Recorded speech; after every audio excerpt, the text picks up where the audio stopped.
Greetings and salutations. Welcome to another edition of Open Door with Vince Robinson. And today we have the youth movement happening. I am pleased to have with me Mr. Calil Just Cause Paige and also Morgan Paige Shorts. Yes. Calil is the founder and the executive director of the Sparrow's Fortune. Absolutely. And Morgan is the founder of Poetry Unplugged. So again, great deal of pleasure to have you with us here today, and we're going to talk about the things that you're involved in. Now, what makes you different from most of the guests that have been on this show is most of them are long in the tooth. I've spoken to people who have had careers that have lasted as long as I've been on the planet, and I'm pushing 7 decades. But I also know that you are someone who attended Kent State University, Yes, which is absolutely. my alma mater. I was there. As a matter of fact, just a little history. I don't know if the Rathskeller is still on campus. It used to be. It was there right as I was leaving. They was moving it around. They were moving it around. I was the first black DJ at the Rathskeller on Kent State University's campus. And one distinction that I have with someone that you might know is Kevin MC Chill Hurd. Yes. Kevin had his first opportunity to spit on my stage. That's crazy. That's raw. I love learning stuff like this. I gave him the microphone. He spit a few bars. I said, okay, that's enough. And then he went on from there to become one of the original hip hop artists out of Cleveland. And so we're still good friends. As a matter of fact, he honored me by including me in a film that was done about hip hop in Cleveland. So yeah, That's excellent. those were the days back in the previous century. But we're going to fast forward to now, and I'll start with you, Calil. What were you studying at Kent State? So I was studying human development and family studies. For those who are unfamiliar, it's kind of like a mixture of social work, a little bit of psychology, a little bit of sociology.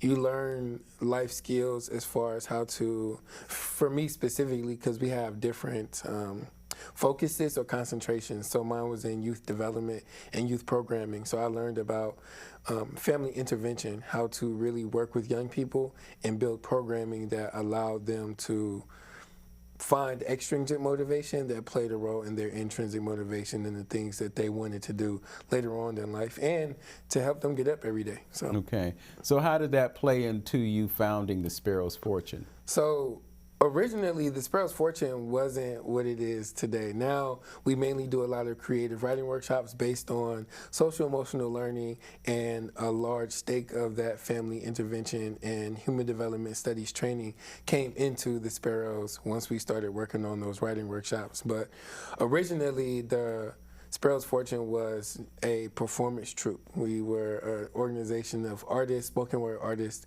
who really loved to perform, and we decided to get together to perform all together. But once we fully established it, and Morgan was like, you know, you do writing workshops, but what if we did it under the Sparrows? That's really when all of those knowledge and expertise started to formulate into what we do now as a community organization as the Sparrows. Okay, and as a community organization, you probably have access to funding to fuel your efforts? Absolutely, yes. Okay, so Morgan, we spoke a few moments before we came on the air, and you told me that you were in college, but you were there for a very short time. A very short time. So talk about what happened after high school and that short time that you were in college, and then your next move. Okay, so high school, I did pretty well, not spectacular. And when my parents were like, oh, you don't need to go to college right away, or you should go to like a community college. And I was like, no, I'm gonna be rebellious, and I'm gonna go to Bowling Green because I guess this is a great college to go to. And I was like, I went, and my first semester there, it really was a blur. Not necessarily going out or anything like that, but more so just not knowing how to get up on my own, and not knowing how to go to class and make it to class, or eat, have a regular eating schedule. I lost so much weight and just was under a lot of stress. And I came back one weekend and she was like, how much do you weigh? And she was looking at me, she was like, you look like skin and bones. Like, so I was like, okay, I'm gonna come home. Came home, went to Tri-C for a few semesters. And it was just like, none of the education was sticking. I really had no clue what I wanted to do. And I kind of kept on getting like little tastes of what I wanted to do, like just reading and writing and things like that, but never really was sticking with anything or had any discipline towards anything. More so was just working, just working. Became a mom, and then it was like, okay, now I really got to hustle. So figuring that out, and then I was still maturing and learning my discipline and got introduced to open mics and poetry again, and then I just came in running, literally. So was that the impetus for Poetry Unplugged? Yes, so my first performance, I performed at B-Side in Cleveland Heights, and I memorized my poem. I'm like, I'm gonna go in there, I'm gonna say this poem. And after a few times and going to a bunch of other open mics and just getting practice, I kind of had that fire in me, like, I want everybody to hear me. I think that every new poet has that fire where they're like, I remember my poem, I memorized it, now I'm about to go in front of every open mic to every open mic, and I literally would go to the open mic, perform, and then leave. I didn't make any connections or anything. I literally was like so thirsty just to get on the stage and perform. And I went to B-Side another time, probably like 2 years later, met my business partner at the time, Tom Parker, and he was like, I want to start an open mic. He was like, but I don't want to do it alone, and you really good at poetry. We should start it together. We started Poetry Unplugged. We talked about it November 2021. We started it January 2022. Okay. Interesting. And what were some of the venues that you would host in? Our first venue we hosted in was like an art gallery and a clothing store. It's called Contrast High on the west side off of West 25th. And then we've been at the Ford Bistro in South Euclid. We've been at the House of Blues now, Mocha Cleveland, the Museum of Contemporary Art. We've been so many different places. I can't even remember. Yes. I think, yeah, it's been a lot. Lounges. Talkologists, yes. Jackson's Motif before it was lounges. City Goods, we were just at City Goods. Yeah, City Goods on the west side, off of West 25th. Okay. So Calil, what was it about poetry that drew you? Poetry that drew me, I'll say spoken word, because I have always been writing and into poetry since I was young, since I was like 8, 9, 10 years old. I was reading, I was listening to music, so that's always been there. But spoken word specifically, I was 18 at Kent State, and my mentor, Danisha Hawkins, I was telling her about how, I want to do community service and I want to like share my poetry a lot more. And she told me about the Renaissance Ball. So the Renaissance Ball is like Black homecoming basically. And it's like a pageantry type of thing. So there was 2 categories. You could perform as like a contestant where you could go for the crowns, or you could perform as like the entrance, because there's kind of like this big entrance for the contestants. And I wasn't at the space of being able to perform as like a contestant, because this is my first time ever performing in front of people. In high school, I wrote, but I was too shy to really share my work with anybody. But for the Renaissance Ball that year in 2016, I was one of the openers, so I shared 2 of my poems, and it was like a fire that was under me.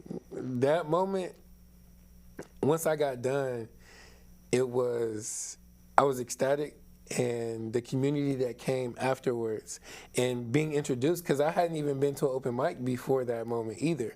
So I learned from YouTube, honestly, and seeing people like Ciara Freeman or Denez Smith or Rudy Francisco, like seeing all of those spoken word artists, that's when I started to really dive in. And then I'm pretty sure Okanta, then you got Ephraim and Damien and Chantel. So all of these were my peers, and I'm also learning from like Stephen Willis on YouTube. So it was a culture that really pulled me in. And then in Columbus at the Nest, there was like Matthias and JG and David, and seeing all of them perform once I got back to Columbus, going back home to my mom's house, that all poured into me in 2017 when I really started to perform and write. So it all happened. It was like a big bang that happened. That's the best way to describe it. I was just having a flashback to a performance that you did at the Maltz Performing Arts Center, and your mother was there. Mm-hmm. And she was video recording you, as a matter of fact. You were standing right in front of the stage. And she was so excited. I love that. Yeah, you pointed her out. But I noticed that father wasn't there. Mm-hmm. And I'm just wondering what impact that may have had on you coming up, and how it has impacted your perspective as a writer. So actually, fun fact, he was there. Okay. So my dad is a very cool, chill, laid back person. And when I'm not performing, I'm that person. When I'm performing, I'm more like my mom. So it's interesting to see that dynamic. But to go into what you were like insinuating, my father being absent or not really being as present in my childhood and in my adolescence, it really honestly gave me a grit into my writing. It gave me I would say, a rigid perspective on how to develop as a human, as an adult, and of course as a man.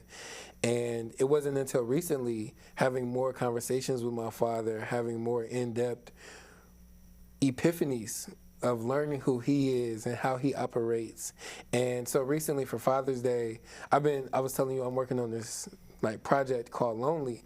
And so I was interviewing him and asking him about what's his concept of manhood, what was his childhood like, and learning about my granddad and my great-grandfather and how his experiences as a youth shaped him to be the man who he is. And this is the first real conversation I've ever really had with my father.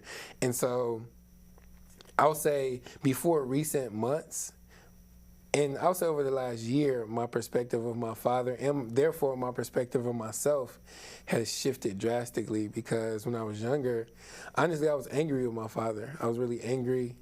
I was upset because I didn't necessarily feel abandoned, but neglected is the word I would use. I felt, you could have did more, you could have said more.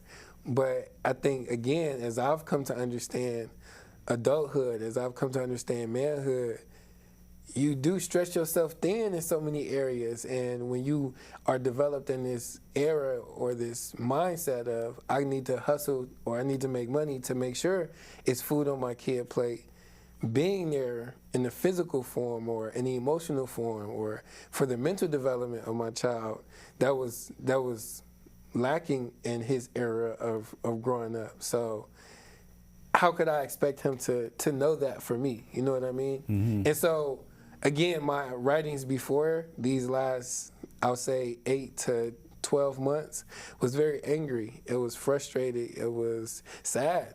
It was neglected, for real. But now I'll say a lot of it is now a lot more introspective. It's been able to see him and see myself.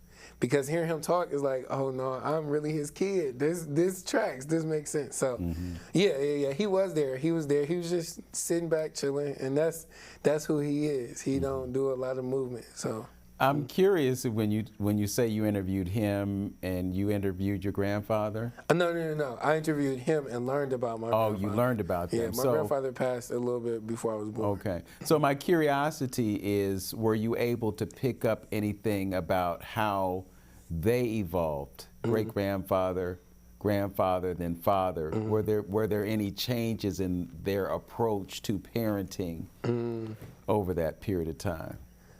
I would say, that's a good question. Let me think about it for a second.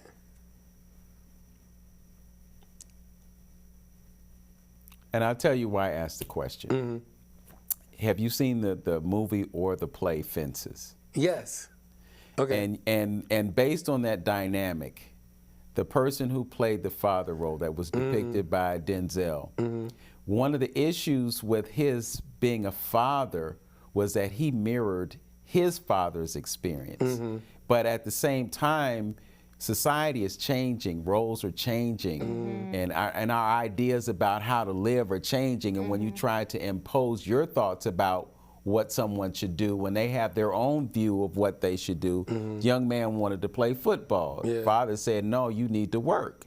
Football could have been his ticket to get to college, to get that opportunity and to do something different with his life. You know, I talked to my mother today, and, you know, she's really happy with how her children turned out, you know. And I credit my success to having two parents who were present, who were compassionate. But the thing that she said was, we never got taught how to be parents. We did the best that we could, you know. So things are changing in terms of parenting, and I think we have to adapt to changes in society. I mean, you know, people have changed, food has changed, environmental conditions have changed to a certain extent, and we have to adapt to those changes. So that's why I asked the question. I'll say that, thinking of it from what my father has told me and what I know, I can say that because times were changing so rapidly, my father was in a similar predicament of, I don't really know how to be a dad, but I do know I need to show up in any way, shape, or form that I can. And I can say that my father is very much of a, I'm not going to bring you a fish, I'm going to teach you how to fish. And I'm not really sure if my grandfather may have had that same mentality of, I'll teach you how to fish. However, in that same way, my grandfather was a very hands-on type of teacher. And my father did mimic that portion of, so he told me a story how my grandfather, he wouldn't fix the car for him. He said, I'll buy the part, but you gotta learn how to put it on. But he was a very laissez-faire in the way of, no, I'm not finna guide you through it. You have to learn how to take it off. Whereas my father, he's gonna walk me through it. He's gonna say, unscrew this bolt, take this off, now add that piece on. So he's a lot more, I'll say my father is hands-on in that way when it comes to teaching, when he was a teacher to me. Yeah. So Morgan, I have to ask you, you mentioned your defiance as a young person, and you came back, you went to try and see that wasn't working. What was going on in terms of the dynamic between you and your parents, and how has that improved, if it has? Okay, me and my parents were young. They met at Ohio State, married very young. They had 5 children. I'm the second of 5. My parents were 23 years old when they had me. And I came in disrupting everything. My brother, I have an older brother, he's 30. If I'm 31, he is 32 or 33. We're 18 months apart. But he, as the first girl, they just thought it was gonna be a sweet little pretty girl. And of course I was sweet and pretty, but at the same time, I was very opinionated, very rebellious, very, did things my own way. Wasn't like defined in the fact that I just wasn't obedient, or did not listen, but I just found my own way to do certain things. And I think that that's followed me this whole time. My parents were not very authoritative.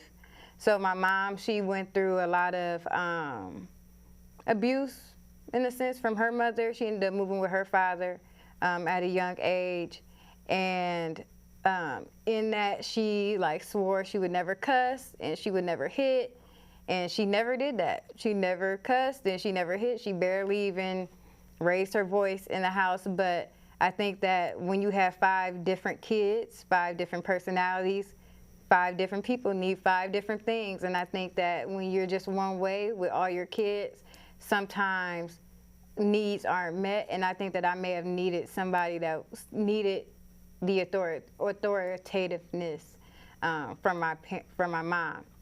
My dad, I have both traits of my mom and my dad. Very artsy like my mom, very into like fashion and all of those things, and a great mom like my mom is. But my dad is very rambunctious. He has a huge personality. He is a entrepreneur. He's very business savvy, very smart, like intellectual, and he's good with numbers. Good with numbers. Very, very good with numbers in good and bad ways. And I think that for him, I was his first girl. Like to me, my dad treated me like I was his junior, for real. So everything that he did, or he took me to work. If you took your kids to work that day, when it was take your kids to work day, he took me, and I just followed in his footsteps a lot. So I think that for me growing up and seeing the positive things and the negative things, and also becoming a parent at a young age, I became a parent at 20, seeing that I had a different understanding of my parents, because it's like I kind of grew up with my parents. So it wasn't like mommy, daddy. It was like kind of like brother, sister type of thing.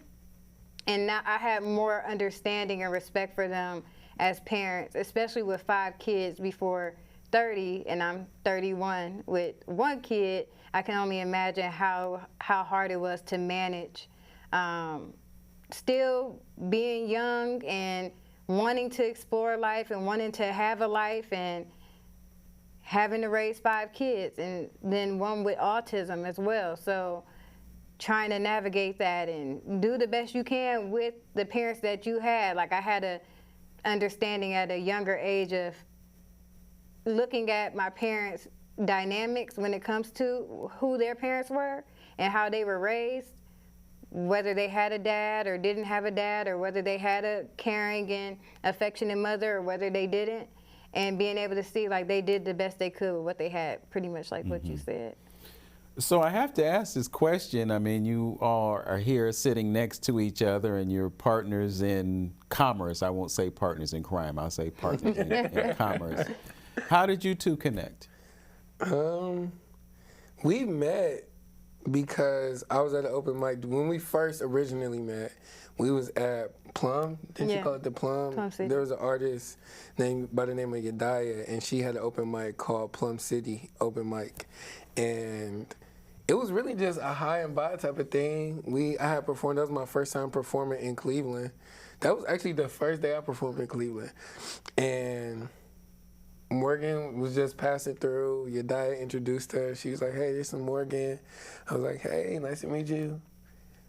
We just said what's up, and we just kept it pushing. We just kept it pushing, and we were supposed to feature like that August, but that open mic never happened. That never happened. And then, when did we see each other again? Was that Butters? I think we met before that. I thought it was Poetry Unplugged, the first event. That was my first time talking to you? I think that was our first time having a conversation. Wow. I think the first event of Poetry Unplugged, January 2022, we hosted our first open mic, me and Tom Parker, and so many poets came out. We were like, usually you see about 20, 30 people at an open mic. It was about 50. It was like 50, 60 people there. And we was like, oh, we really doing it for real. And Calil was there. And actually, that's when he propositioned me to be a part of Sparrow's Fortune. And I was like, oh, okay. I'm like, let me see a contract. Let's talk with the paperwork. Let's look at the paperwork. I said, I got you. That was the dad in her that was looking at it that way. We're winding down in terms of time, but I just wanted to make sure I gave you an opportunity to talk about the things that you're doing now and what you might be interested in promoting. And just know that this may be a little bit down the road. So we're looking at, the rest of the year. Okay. Anything to promote? I would just say, come hang out. That's really the most important thing. So what we do with the Sparrow's Fortune, I'll speak on that if you want to speak on Poetry Unplugged, but what we do with the Sparrow's Fortune is creative writing workshops. And we do them, of course, contractually with organizations who reach out. We work with young people, you know, after school programs, schools, any organization that works with young people. And then we also work with addiction recovery services and folks who may help with populations who were previously incarcerated. And all of our workshops really focus on, again, that emotional development, the cognitive ability to really think through things, think through different situations. And we use poetry and different written narratives to really focus on that. And so we do that. Our workshops aren't that long, maybe 90 minutes to 2 hours. And we do that contractually, and then again, we do that publicly. So all throughout the year, we've probably hosted to date this year alone, probably like at least 20 to 25 writing workshops open to the public. So they'll be functioning all throughout the year.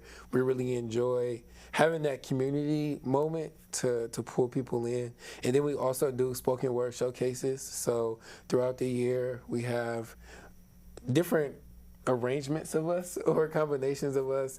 We put together different showcases. So for instance, Morgan and I have Bear in the Flesh, and that was a project that us two worked on together. And then her and Avery worked on Hear Me Out. That was a show that we put together.